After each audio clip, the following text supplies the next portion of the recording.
It was a Thursday night when she said it was over.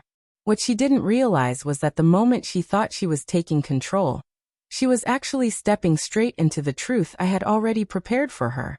We'd been together almost 3 years. Not in the messy, dramatic way some couples are. No constant breakups or passionate shouting matches. Ours was calm, predictable. The kind of relationship that feels like home. Mornings filled with quiet routines and shared mugs of coffee. Evenings spent curled up on the same end of the couch. We had built a life around each other. Simple, comforting, easy. We talked about the future, about kids, maybe getting a dog. At least, I thought those conversations meant something to her. That night, though, something was off from the moment we entered the restaurant. She had picked the place, some cozy bistro she used to call romantic. Candles flickered softly just like before, but she didn't reach for my hand like she always had.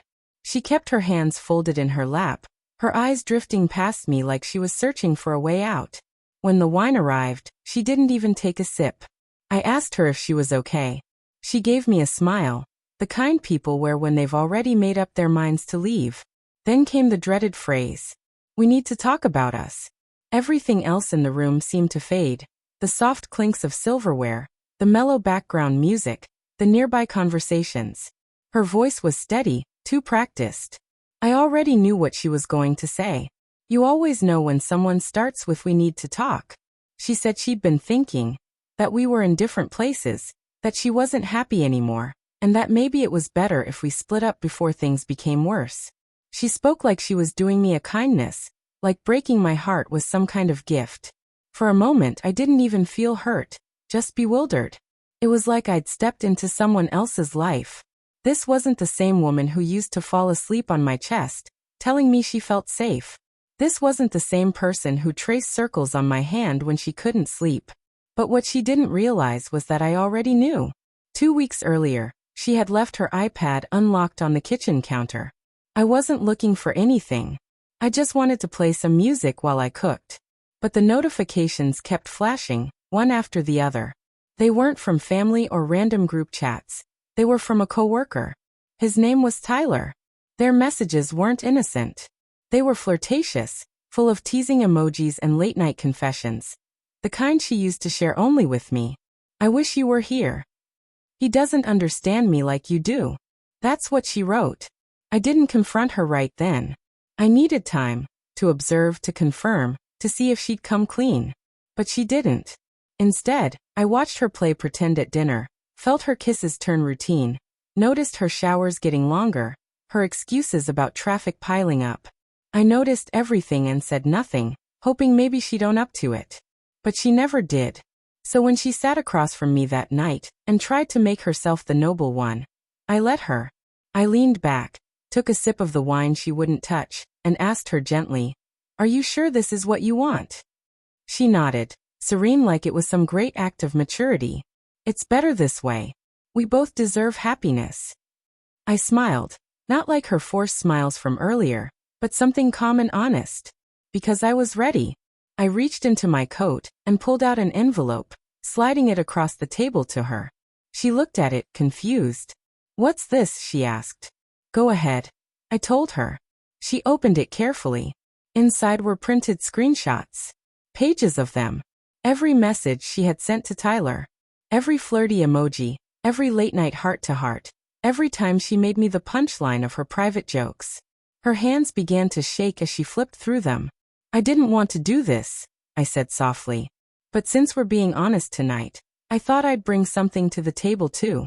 The color drained from her face. The calm she had worn like a mask started to crack.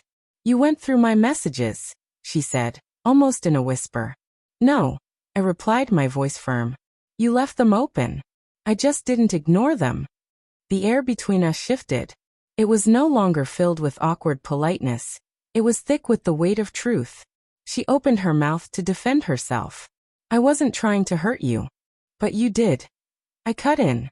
"And you didn't even have the courage to tell me the truth. You thought you'd walk away clean.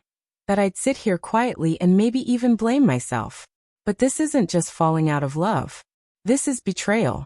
And dressing it up as not being in the same place doesn't make it any less cruel." Tears welled up in her eyes. A few heads turned at nearby tables, but I didn't care.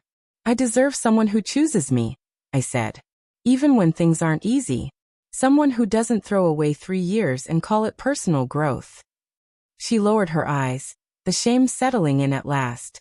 But I wasn't finished. I moved your stuff out this morning, I told her. Your keys won't work anymore.